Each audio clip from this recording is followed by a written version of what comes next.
Hello everyone. Welcome to the Spirit Lounge podcast with me, David. And me, Glenda. And we are psychic mediums from both sides of the pond. I'm in Australia. And I'm in the UK. And we're joining forces to discuss and talk about the world of psychics, mediumship, and all things spiritual. We might even throw some random life topics in there too. So come with us now on our podcast journey and let's see what's happening in the Spirit Lounge for today's episode. Well, hello there, listeners. Welcome to the Spirit Lounge. I am here with my co-host, my co-pilot, co-creator, Glenda-Marie in Australia. Hello, Glenda. Hello, David. Hello, beautiful people. How are you doing? I'm good. How are you today? I'm all right. I will start by saying to people that are listening, I don't normally sound like this. So if I sound like I'm in a goldfish bowl, it's because I've got that bleeding cold flu shit that's going around. So that's why I sound like this. But I normally sound more gorgeous than this, don't I, Glenda? You do. Just come closer to the microphone. get my husky tones. Hopefully I won't lose my voice while I'm recording this. We're recording this, but it is what it is. So, Glenda, this is our first podcast together, our joint podcast. You're not my guest. I'm not your guest. This is our podcast. Aren't you excited? I'm so bloody excited, as the Aussies would say over here. Oh my gosh, I've been waiting a long time to join forces with you over in since my trip over in the UK. It's just we've just gelled, haven't we? We've become really good friends. It seems like family, and we've just evolved together, and we bounce a lot of things off each other, and here we are doing our first ever podcast. So exciting times ahead, David. It is exciting times, and it's going to be so nice to be able to discuss topics with each other, bounce ideas off each other, in order to share that knowledge and our own thoughts and feelings about spiritual topics with our listeners as well, so they get more than one perspective, because although we do agree with each other on a lot of things, there'll be things that you've experienced that I haven't, and things that I've experienced that maybe you haven't, and bringing those together, hopefully, I think will bring us some growth as individuals, but also people listening will also be able to take something from that as well and help them along their journey. So exciting times to come. But Glenda, tell us, what are we doing in the Spirit Lounge today? What are we talking about? Well, I thought that this week we might take a bit of a step back in time to explore the early days of David and Glenda's journey. We have our Facebook pages and we have our Instagram and tickety-tock that I don't like, that I don't do. But it's different to get to know individually David and Glenda on a podcast, because a lot of the time we can't share our thoughts. Yes, we can get on with the post and write our writings, but it's different to hear it and to listen to it. I know I'm a massive listener to podcasts. I mean, I've listened to every one of David's podcasts and a lot of other mediums out there, but it's different to actually be able to have a chat and discuss things. So this week, we're going to take a journey back to when we were just normal people. Before mediums, or should I say before we became professional mediums. We'll be sharing our experiences in discovering our sensitivity to spirit, talking about navigating the uncharted territory of seeing, hearing and feeling spirit, from initial shock and uncertainty to learning how to trust the process and establish boundaries. It's been a long journey for both of us, and we'll take you through that today, a journey of growth and transformation. So I'm excited to hear a lot of what David's journey has been, because we don't get to share that on Facebook. We don't get to share all those intimate, personal things that we can on a podcast. So our listeners will get to know us a little bit more intimately, I guess. And I definitely think that, people get to know us a little bit better, so they know who they're Yeah, connecting with while they're listening yeah, to the podcast. Because I mean, as a person, I guess someone asked me this the other day. Actually, they thought I came across as quite a private person. And I think to an extent I am, because I don't. You see so many posts on Facebook. I'm not just talking about mediums. I'm just talking about people in general who seem to share every single thing. Oh, I've had a cup yeah. of tea today. Oh, I've scratched my arse today. Do you know what I mean? That's a really silly example. But people do, and I think there's a part of you as a person, I think, that sometimes wants to keep certain things back, because I'm aware not everyone needs to know every single detail of my life. Just like I don't need to know every single detail of someone else's life either. Um, 100% agree with you there. I yeah, do not share my family. I think that's no, off bounds. I think it's private. And I don't need to share what I had for breakfast.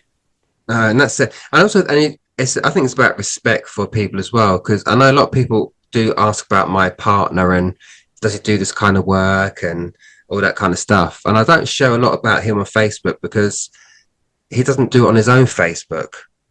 Yeah. So why would I then start showing? I might show the odd post, but it's not like I'm hiding. Like I'm hiding him in the cupboard somewhere.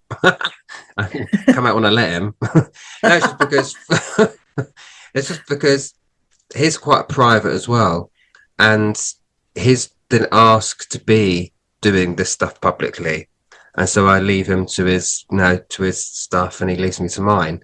So I guess it's just a respect thing there as well. But with all that said, Glenda, we are going to share on this podcast, aren't we? Absolutely. Absolutely. And, we need you guys to share it out. We need people to download, to follow us and to listen to this to make it worthwhile for us to keep continuing on and, throw some questions at us, some topics that you'd like to hear about.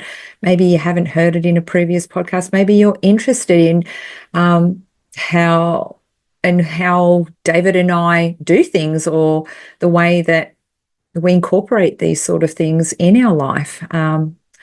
We're happy to share things, I guess, to a reasonable extent. So I'm very private myself, but let's see where this journey leads us. Absolutely. And people know with us, or with me especially, that we keep it real, we keep it honest. If you ask us a question, you'll get an honest answer back as well. And that's just how we operate. Coming from that place of, I guess, reality and of authenticity. Put my teeth back in. Authenticity. That's the right word, isn't it?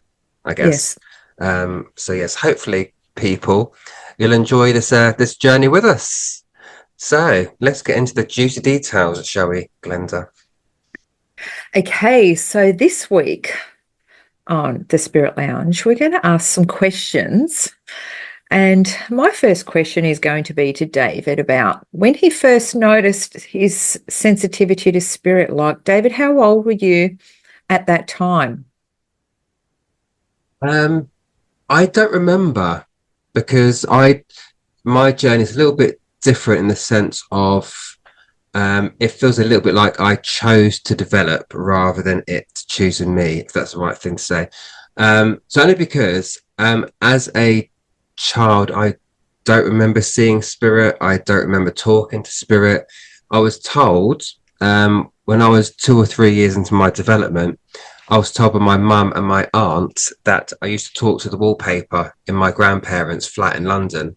Like my granddad would pick me up and put me over his shoulder, and I would just talk to the wallpaper behind him like there was something there. And they just put it down. So, the baby babble, baby's just talking to himself or whatever else. Never did they put it down to, oh, what is he seeing? It wasn't anything like that. So it's nothing I really recognized until I got older, when I actually started developing. So yeah, I don't have that experience. What about you, Glenda? Um, as a child, I did see things. I was incredibly sensitive. Um, I was probably more fearful because I couldn't understand what I was seeing. I was too scared to tell anyone about it, even though my mother knew what was going on.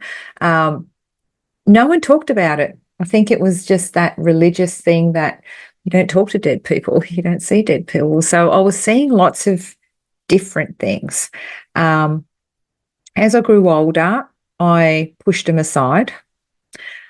And I think it was around, I don't know, I think it was like 18 or something like that, 20, when I started to really acknowledge what was happening. So I'd lost my best friend to suicide.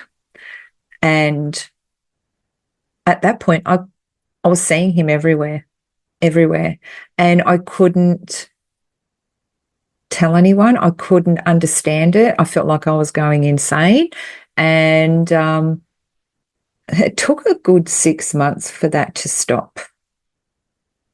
And yeah, things I think developed along the way with that, where I was starting to get a bit more comfortable. I wasn't getting scared or, those sort of things. But seeing spirit, I was actually seeing it more when I was younger than I do now. Now we kind of see it in our third eye. Yeah. But walking past places, going into places, I was super sensitive. I would know things. I would ask for things, like I'd ask people like, oh, what's with the guy that's over there? And they'd like, what guy? um, it's like, okay, then. I used to have Reiki healing when I was quite young. And I used to say to them, so who's the girl with the black hair? And they would be like, oh, you see her? Yeah. Who is she? Oh, well, she comes with the house. I'm like, okay then, or I would pick up on their loved ones. So I used to see a lot, a lot when I was younger. Again, chose to turn it off, switch it off, because it was scary. I didn't know how to control it. I didn't want to know at Yeah. that stage. I didn't want to know. So yeah, I think it was more overwhelming and I don't know. It was a bit kind of, I wasn't ready for it. So that was it. That's But and that actually reminds me as well. That's if I think about it now, I remember in school. I know look, I've never seen a dead person walking around, right? So that's for definite. But I do remember being in school. I think it was English literature class, which I really disliked because I found it really boring. And I remember sat at the back of the class in the corner by the window. And I remember numerous times I used to zone out because I was just bored, and I would yeah, see faces in my head. But I just thought I had an overactive imagination. So because I don't come from a spiritual family or a spiritualist family, I come from a religious family. It was never like you. It was never talked about. And I think if I had someone in the family who was doing this kind of thing, and I could say to them what am I experiencing, they might have been able to reinforce that's what you're seeing in your head. You are seeing spirit people, but because I didn't have that myself, I just put it down to I'm just tired. I'm just imagining things. And actually, I was reminded not so long ago that in school, I used to always draw faces. And I found some old workbooks. I was just random faces in my workbook. God knows who they are. They weren't like very good, but I just used to draw people's faces. And now thinking about it, I think, well, is that what I was drawing then? Is that yeah, what I was seeing? Do you know what I mean? And I do think having conversations like this, it makes us reflect. And because not until I've got a lot older and I've gone, oh, so that's what that was then. And that's why I yeah, felt that. And unless people open up and talk about these things, we kind of, I guess, put it in a suitcase and put it in the wardrobe or in the loft and in the house, and forget about it. So I think you've triggered me to just remember that actually. Yeah. yeah, absolutely. And it's not until you get in conversations with people, and I was just reminded about that when I was back home in Newcastle. My friends used to say, I remember when you did this, and I remember when you saw that, I remember when you said that. And I'll go, oh, yeah, but it's just, you think it's just everyday normal things. Like we don't Yeah. think it's anything different. Hmm. But to people that don't see this sort of thing, it's not normal. Yeah, We're yeah, not, it's not normal. So, yeah, and that kind of, it can be hard when you don't have anyone to talk about it with. And, to go, why is this happening? Why do I keep getting this? And you're sitting in class, or then you kind of just know that the teacher's pregnant, but you don't say anything. And then later on, the teacher comes out, I'm having a baby. Oh, you knew it. Like my daughter does it all the time at school. She goes, Mom, I think that teacher's pregnant. I went, oh, yeah, well, we'll just sit on that. Next couple of weeks, she goes, Mom, she's pregnant. Like yeah. these sort of, your psychic kicks in even when you're younger. Even if you want to push it away, you Hmm. always kind of get that intuitive nudges, you get the psychic hits. Yeah. So was there a specific event or a catalyst that triggered your awareness of the spirit realm? I I would say there was a catalyst to start my development as a medium, but I don't know if there was a catalyst that started my awareness of spirit. Um, so I'll tell you what the catalyst was anyway.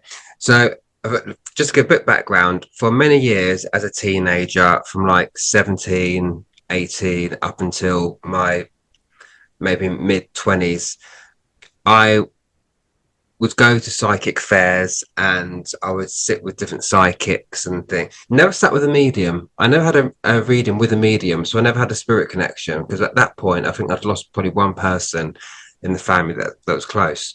And they'd all say, "You've got an ability, you should work on it." And because I didn't come from that kind of background, my answer would be, "Okay, thank you. Next." And move. She don't really take it in. Um, so it wasn't until I got into my mid 30s where my life settled down a little bit. Because as you know, before that, I was a drag queen. So I was with a drag group and we were traveling, doing this, that, and the other. So it's a big part of my life. It's 12 years. So life is a bit mad. Um, and then at a certain point, I think it was 34, I was in London and life had calmed down. I was single. And what it was is that I was on my bed and I was on YouTube. And as many people know, you sometimes find yourself in a YouTube hole where you watch one video, it then suggests another video. So you watch that one, it then suggests another video, and then you watch that one. And 4 hours later, you think, oh, I'm still here. So, in the same position, watching whatever I'm watching.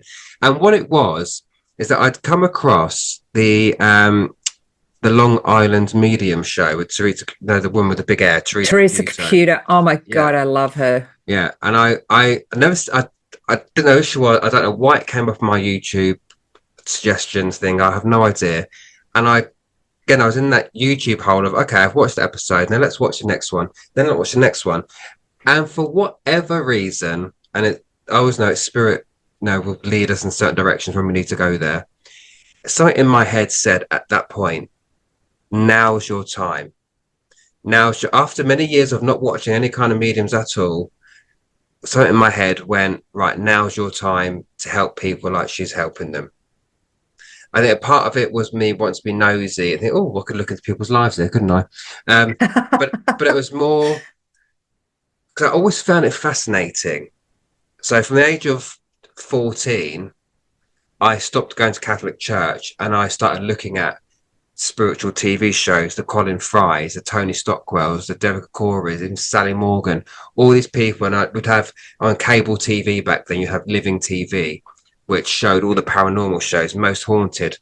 And I watched all them. And I think I was fascinated by it. And I think it's the fascination that triggered it, the interest, rather than having a natural gift of, oh, I could be a medium. It was never Yeah. that. It was more just the interest of, look what those people can do.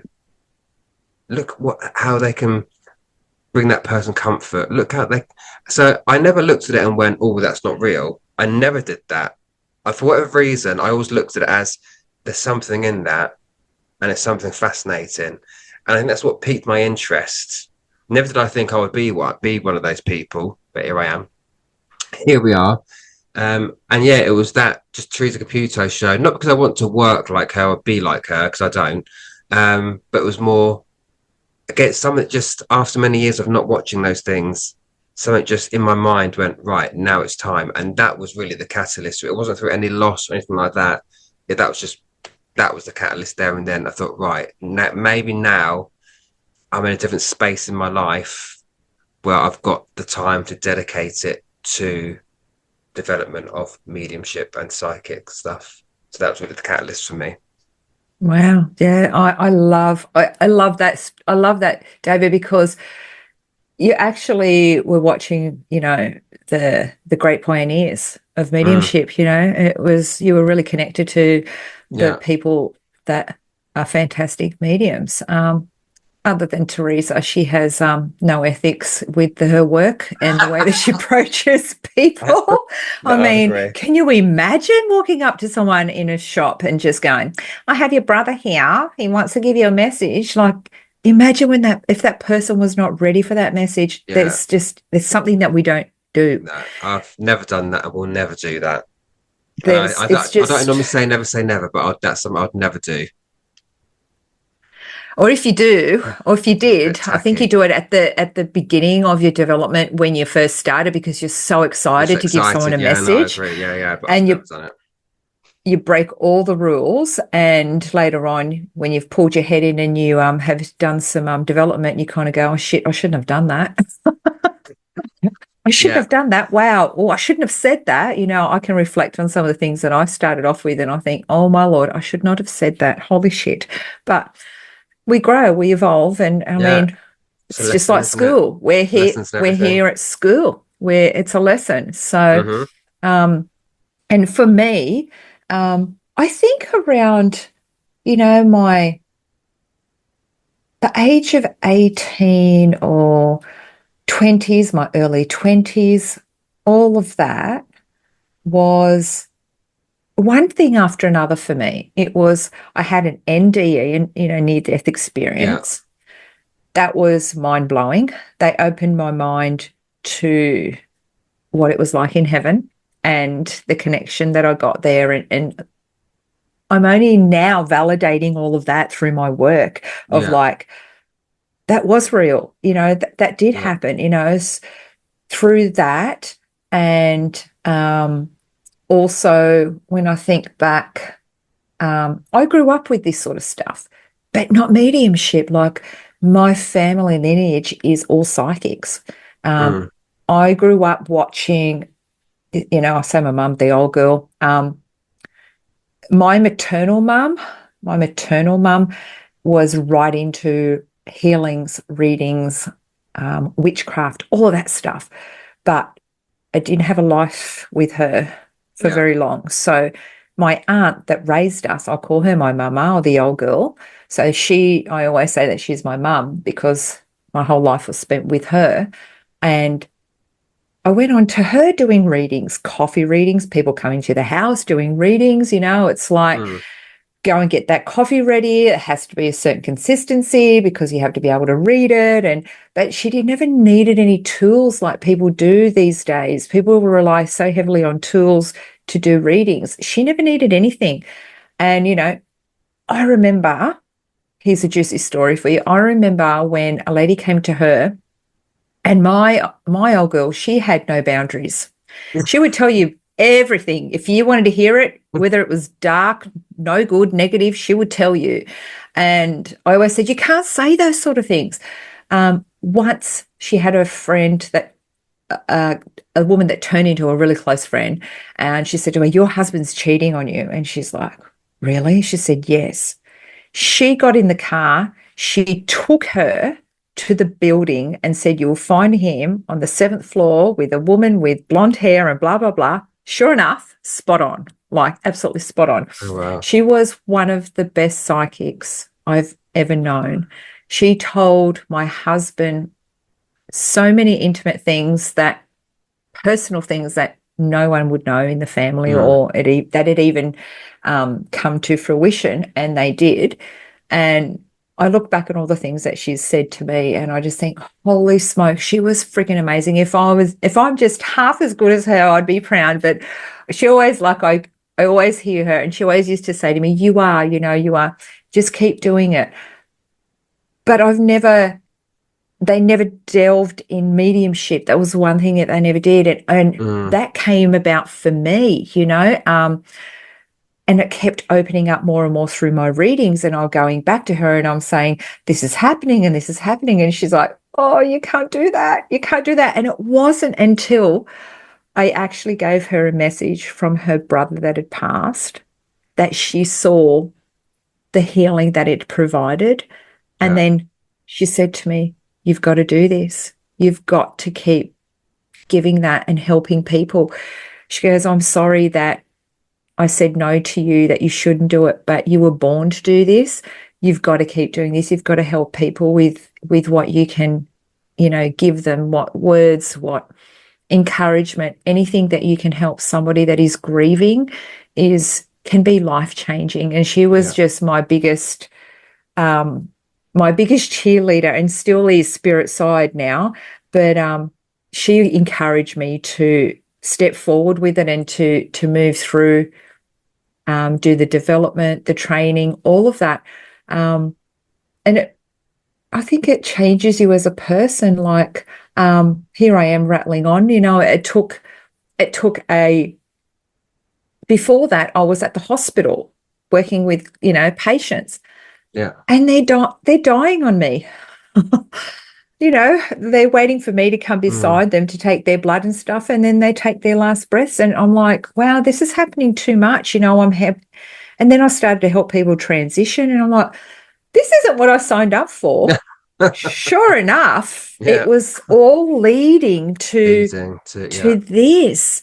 It was preparing me to what was happening, because at the next point in my life, I went through a major trauma of a sexual assault at work that absolutely destroyed me.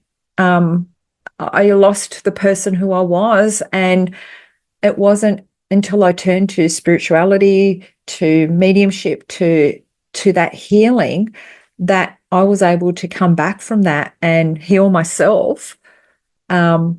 And through that process have helped heal others. I had to hit rock bottom to take this next path or this next journey that I always believe is written before us, because we're not all signing up to be mediums. We're not all signed up to do this sort of thing.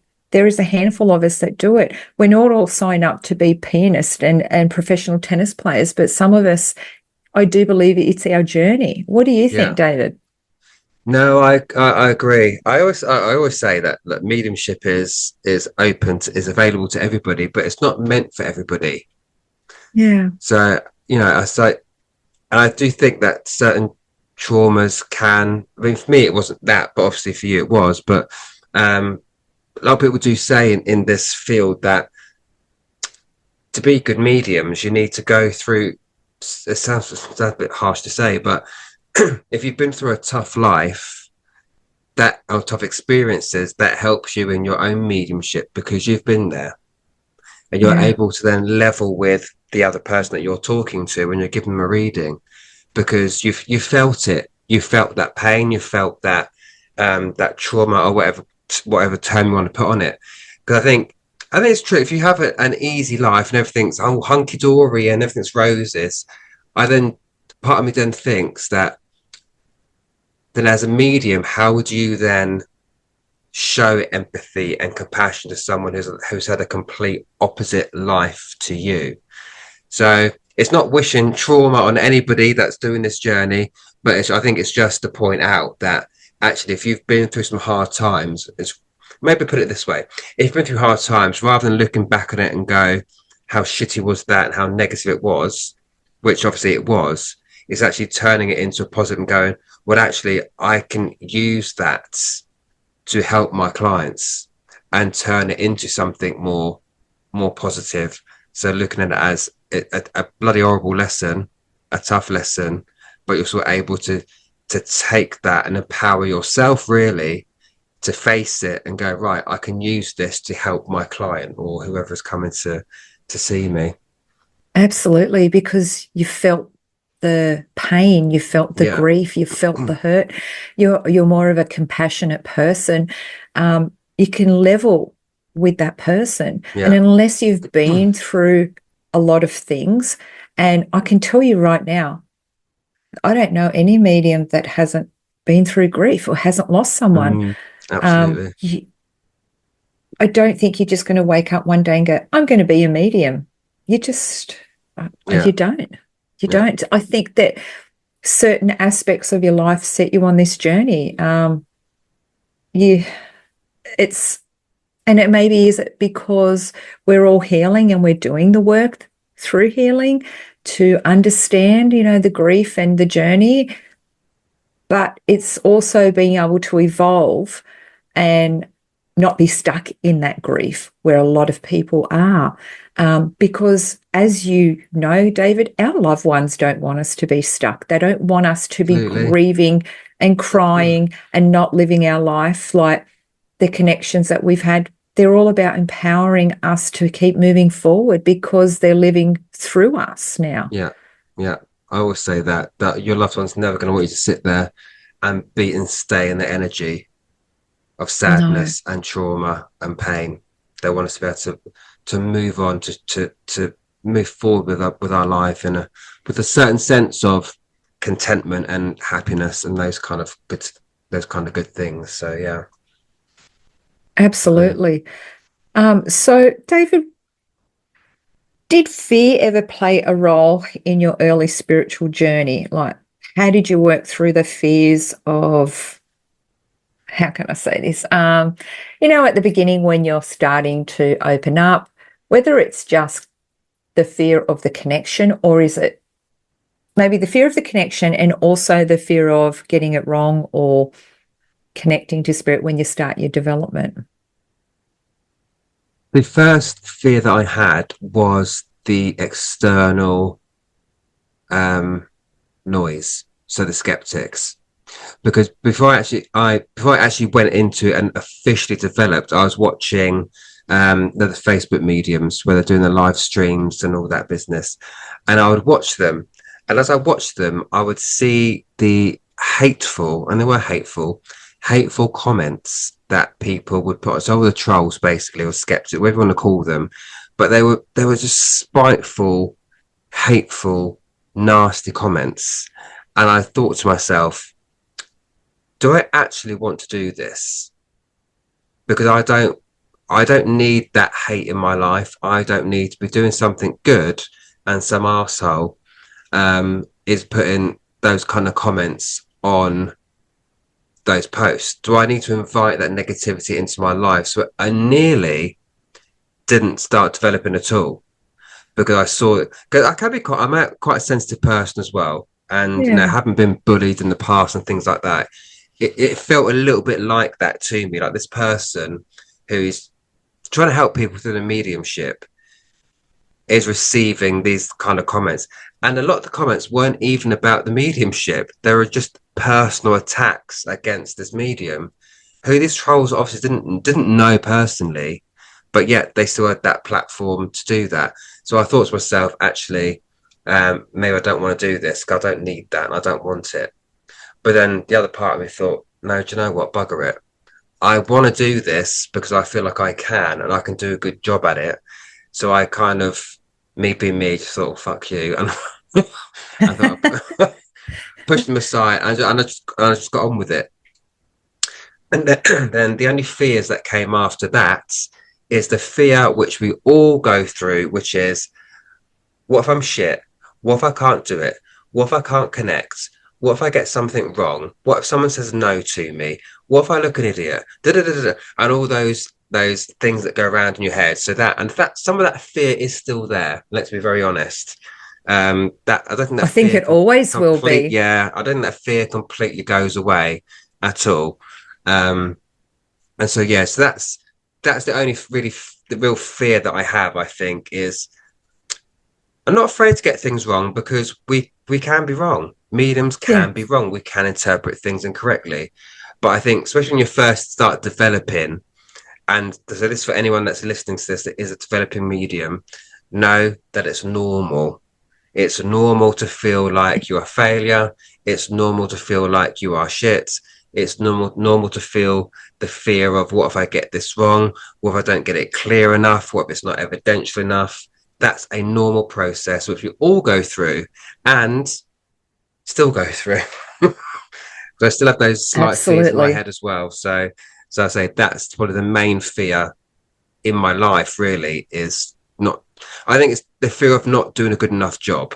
And it's not because I want to look like the best and I'm this highly spiritual being and I'm the best at mediumship. It's because in any job that I've ever done throughout my life, I always want to give 110%. I always want to do a Absolutely. good job because that's my work ethic. It's not to do with because I want to be the world's number one medium. It's just because I don't like letting people down and I don't want people to leave my readings feeling like, oh, that was shit, or he didn't do a good enough job, or whatever. And that's where it comes from, not from the fact that I want to be this perfect, image of a medium at all, if that makes sense.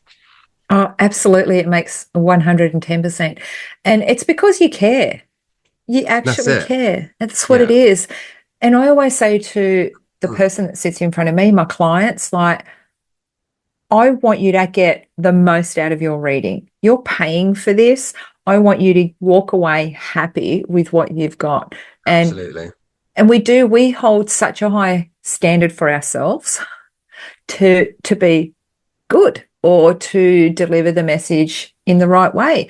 Because at the end of the day, like when I'm up in spirit, I want to hope that that medium that's bringing my message through is getting it right. Absolutely. So, Yeah.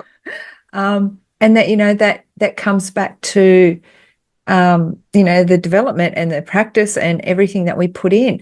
And the other thing is when you first start, for any mediums that are developing out there, you have to have the right teacher, because if you don't have the right teacher or mentor, they can actually destroy your self-confidence. I Yes. I've have heard a lot of been stories. I have been on groups that I have seen shreds being ripped off mediums, that lack of just tearing them down when they should be restructuring the way that they do things, or encouraging them in a different way. So I think that you have to be comfortable with who you're developing with as well, Yeah. because that can really make you not do this again.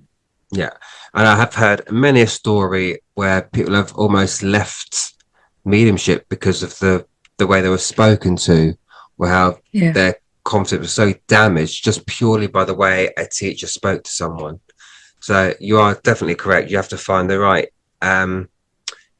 space for yourself to learn in, Yeah. and the right teachers as well. And also don't forget, people, that you can have more than one teacher, or more than one, Abs- because if you think about Absolutely. going back to your school days, one teacher didn't teach you everything.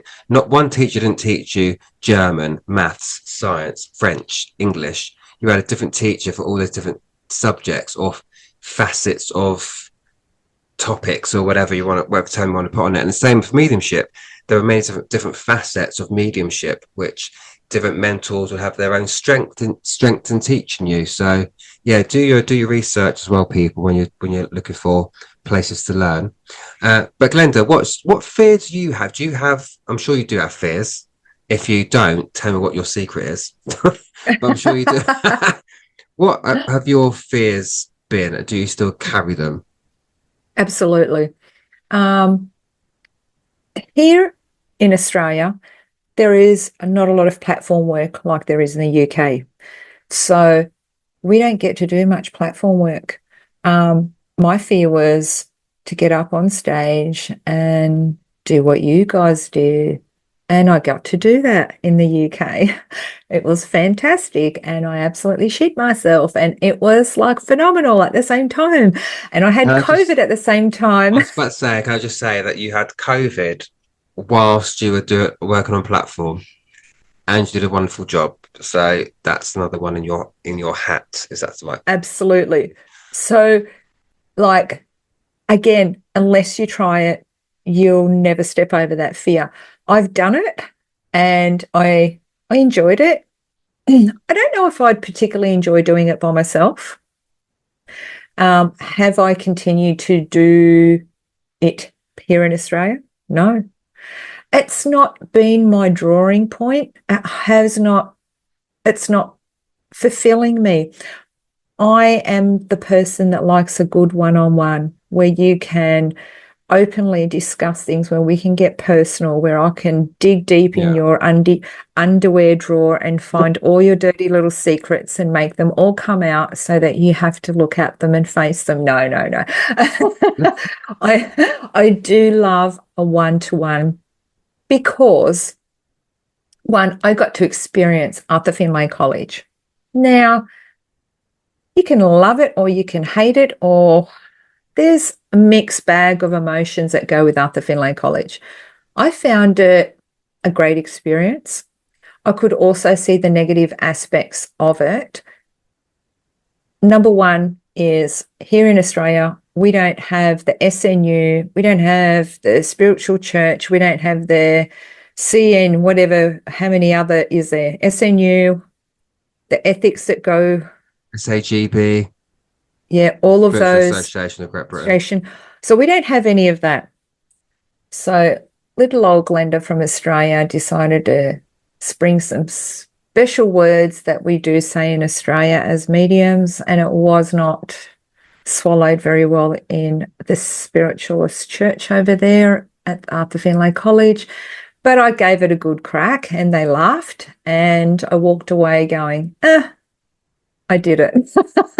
So I was whilst you were on platform.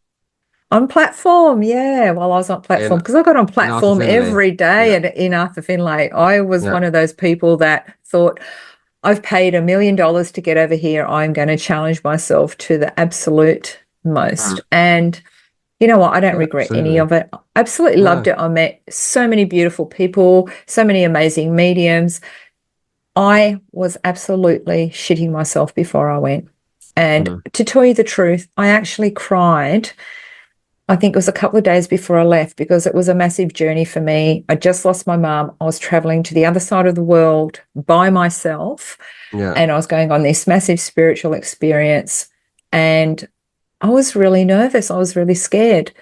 And the biggest fear for me was, am I going to be as good as anyone else in the Arthur Findlay College? Because, like, one of my mentors was there at the same time, and other people that I was following on social media were there, and I'm like, oh, they're fantastic. And my fear was, am I as good as them, or am I anywhere as good as anybody else to be going there? But you know what? Here's a little bit of ego. I fucking was. I was. I smashed it. I think I did amazing over at the Arthur Findlay College. And you know, I grew from it. I was challenged. I had Chris Drew as my mentor, and he was absolutely fabulous. He pushed me where I think he could scare some people. I thrived on it. I usually run away from that sort of thing, but I actually thrived on it. So I think that a bit of challenge does go a long way. There is fears. What I enjoy doing here is more a women's circle. Again, I'm on display. I'm on stage in a type of way. People are looking up to me to talk in front of people. And that's a big fear, to talk in front of a group of people. I agree. But I do it.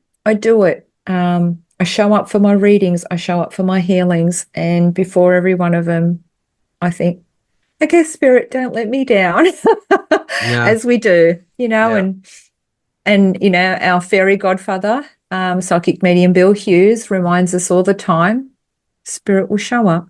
They'll have your back. Yeah. And they always do. So, yeah, I do have fears, just like everybody else. Well, people, we found that it's quite a long conversation that we had today. So we are going to split this episode into 2 parts. So this is just part 1 of a fabulous episode. So I hope you enjoyed part 1, but do join us again for part 2 coming very soon. Thank you so much for joining us in the Spirit Lounge today. We hope you enjoyed the discussion. Yes, and if there's a spiritual topic you'd like us to discuss, or if there's a spiritual question you'd like our input into, then please send those topics and questions to us at glenda-marie1@hotmail.com, and we will get to them as soon as possible. Lastly, if you could like and share this podcast, as well as leaving us a comment or review about what you thought, then that would really help us out and we'd be very grateful. We would indeed. But it's bye from me. And it's bye from me. Join us again in the Spirit Lounge soon.